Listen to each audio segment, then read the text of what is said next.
तो हाय दोस्तों, मैं आप लोगों के लिए एक नया वीडियो लेकर आया हूँ। इस वीडियो में आप लोगों को ये बताऊंगा कि प्रेजेंट टाइम में बहुत सारी समस्याएं देखने को मिल रही हैं। ये एक ही तहसील में नहीं है, कई तहसीलों की बात है। ठीक ना, बैनामा से संबंधित ये बात है, जमीन खरीदने से संबंधित।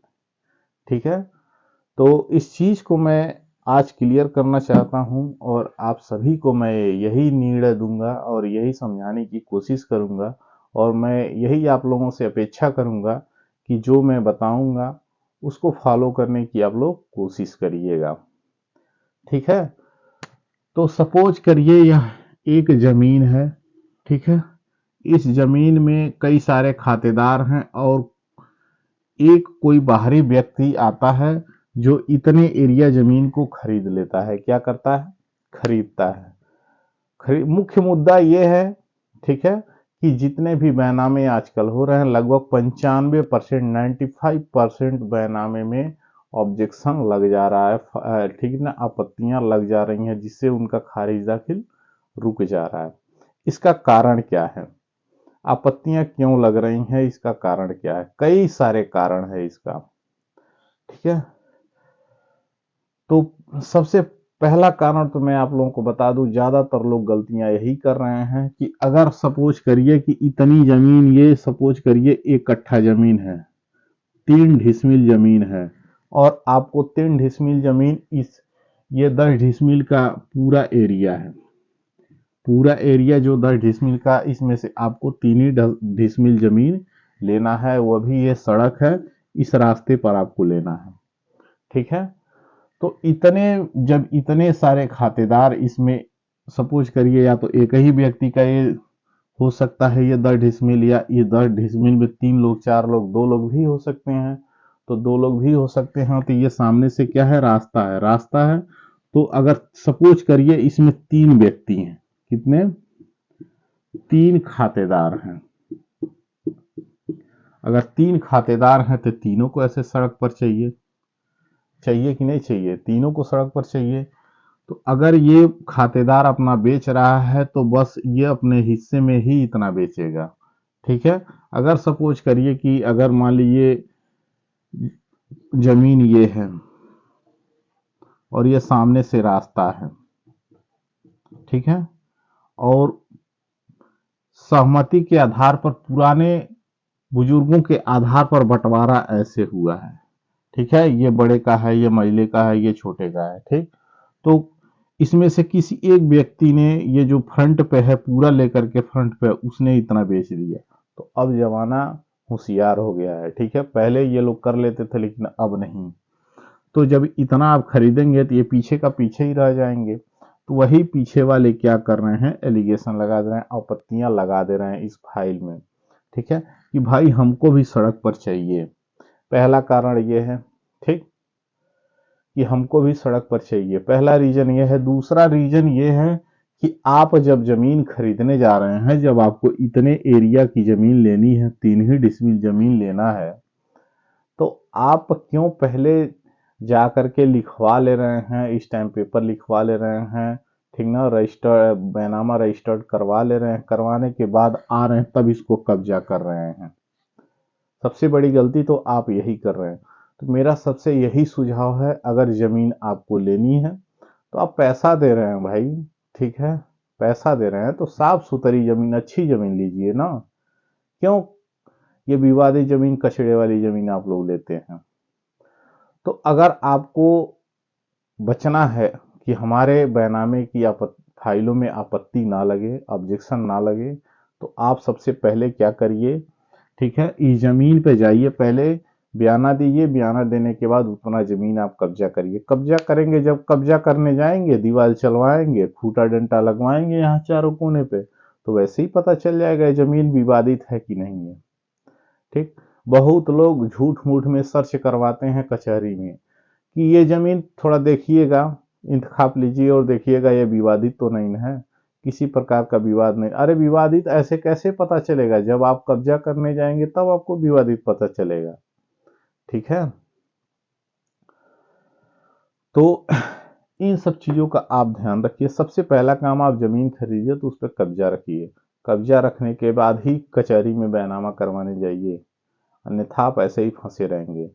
ठीक है, चलिए ठीक है, ये तो हो गया। अगर आप फंस गए हैं, ठीक है, आपकी अब फाइलों में ऑब्जेक्शन लग गई है, तो इसका भी निदान है, सलूशन है। ठीक, आप पटाई मार के शांत हो जाइए। आपका बहुत लोग आपको डरवाएंगे कि आपका जो रजिस्टर्ड बैनामा है वो टूट जाएगा, आपत्ति लग गया है, तो ये ऐसा कुछ नहीं है। वो रजिस्टर्ड बैनामा है, कभी भी टूटेगा नहीं।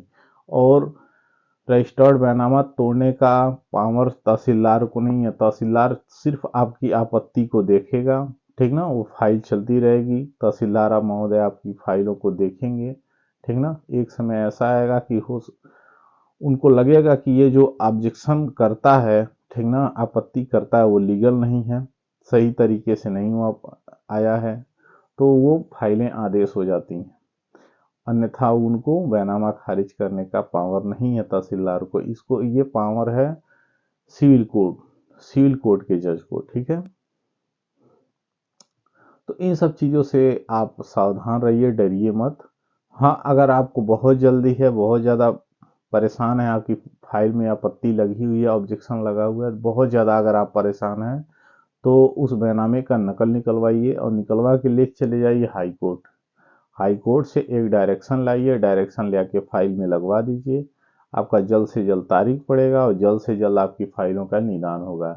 तो आप निश्चिंत रहें, ठीक ना। आपत्तिकर्ता ऐसे ही आपत्ति लगा के दौड़ते रह जाएगा, किसी न किसी दिन आपको आप ही के पक्ष में वो फाइल आदेश होगी। आज नहीं तो कल, कल नहीं तो परसों आदेश होनी है। तो इसमें घबराने वाली कोई बहुत विशेष बात नहीं है। आप इस चीज़ को, ठीक ना, इग्नोर करिए और घबराइए मत। और अब से सब अगर जो जो वीडियो मेरा देखेंगे, ठीक ना, उनसे यही अपेक्षा रहेगी कि अगर वो भविष्य में ज़मीन खरीदते हैं तो सर्वप्रथम पहले आप ज़मीन पर बयाना दीजिए। बयाना देने के बाद सर्वप्रथम आप जाइए कब्जा करिए ज़मीन को।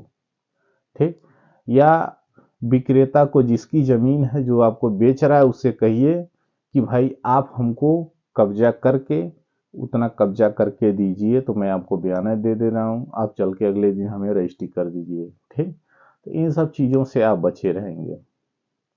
ठीक है, अन्यथा ऐसे विवादित विवादित कुछ पता नहीं चलता है। आप सर्च करवाते रहिए, कुछ पता नहीं चलेगा आपको विवादित है कि नहीं। विवादित एक ही चीज़ से पता चलती है, जब आप ज़मीन को कब्जा करने जाएंगे तब पता चलेगा विवादित है कि नहीं है।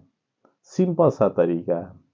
हाँ, जब डीड लिखा जाता है, स्टैम्प लिखा जाता है, तो उसमें यह भी दर्शाया जाता है कि विक्रेता के द्वारा ये बताया जाता है, ठीक है ना। विक्रेता उस डीड में, आप लोग ध्यान से पढ़िएगा, अगर कोई करवाया होगा तो बैनामा, ठीक ना, और स्टैम्प रखा होगा, तो उसमें लिख दिया जाता है कि विक्रेता के द्वारा ये होता है कि हमने इनको, ठीक ना, कब्जा दखल दे दिया है और ये पुश्त दर पुश्त उस पर भुगत रहेंगे। ठीक है, ये स्टैम्प में लिखा जाता है, यानी ये विक्रेता महोदय कहते हैं, जमीन बेचने वाले कहते हैं, हमने क्रेता को, ठीक ना, कब्जा दखल दे दिया है। जब स्टैम्प में लिख दिया गया है कब्जा दखल, आपने यहाँ कब्जा किया ही नहीं और वहाँ स्टैम्प में लिख दिया गया हमने इनको कब्जा दखल दे दिया गया, ये भी तो आप एक तरह से गलती कर रहे हैं। स्टैम्प में पहले लिखा गया कब्जा दखल और आप यहाँ कब्जा किए ही नहीं है। लेकिन इन सब बारीकी चीज़ों को कौन ध्यान देता है, ये सब टेक्निकल चीज़ें हैं, इन सब चीज़ों को कौन ध्यान देता है, कुछ नहीं। चलो हमने ज़मीन खरीद लिया और चलो अब कब्जा करते हैं। अरे पहले ही आपको कब्जा दखल दे दिया गया है स्टैम्प में, लीगल रूप से। ठीक है, पहले कब्जा फिर बैनामा। स्टैम्प ये कहता है, डीड ये कहता है, कभी भी डीड को आप ध्यान से पढ़िएगा तो पहले कब्जा फिर बैनामा, फिर रजिस्ट्री करवानी है आपको, ना कि रजिस्ट्री उसके बाद कब्जा। ठीक है, तो इन सब चीज़ों को आप लोग ध्यान रखिए, परेशान ना होइए। ये तो आपत्तियां आती रहती हैं, जाती रहती हैं। ठीक है, तो इन सब चीज़ों का आप लोग ध्यान रखिए। अगर मेरा वीडियो आपको अच्छा लगता है तो एक प्यारा सा लाइक कर दीजिए और शेयर भी कर दीजिए। अगर वीडियो ये सब अच्छा लगता है, ये भी जानकारी और पीड़ित लोगों तक पहुँचे। इसमें सबसे ज़्यादा परेशान होते हैं गरीब बेचारे, ठीक है, जो एक एक पैसा इकट्ठा करके बड़ी मुश्किल से ज़मीन खरीदते हैं और उनकी फाइलों में जब आपत्ति लग जाती है, वो घबरा जाते हैं, परेशान हो जाते हैं, खाना पीना छोड़ देते हैं। कितने का तो तबीयत खराब हो जाता है, हमने एक एक रुपया जुटा करके ज़मीन खरीदा, मेरे में आपत्ति लग गया, ये हो गया, अब खारिज दाखिल। ऐसा कुछ नहीं है, खारिज दाखिल भी होगा, सब कुछ होगा, ठीक ना। तो इसमें गरीब थोड़ा सा ज़्यादा परेशान हो जाते हैं। तो इन सब चीज़ों को आप इग्नोर करिए, और मेरी बात अगर मैं एकदम सही बात बताया हूँ, ये झूठी बात नहीं है, ये आप लोग अन्य लोगों से भी पूछ सकते हैं, वीडियो दिखा करके पूछ सकते हैं कि क्या इसने सही बोला है कि झूठ, ठीक ना। तो मैंने ये फैक्ट बताया है, सही बात बताया। अगर वीडियो अच्छा लगता हो तो लाइक कर दीजिए, शेयर कर दीजिए, और सब्सक्राइब तो ज़रूर कर दीजिए, क्योंकि मैं अच्छी अच्छी बातें, अच्छी अच्छी जानकारी देता रहता हूँ सबको। ठीक है, तो धन्यवाद दोस्तों।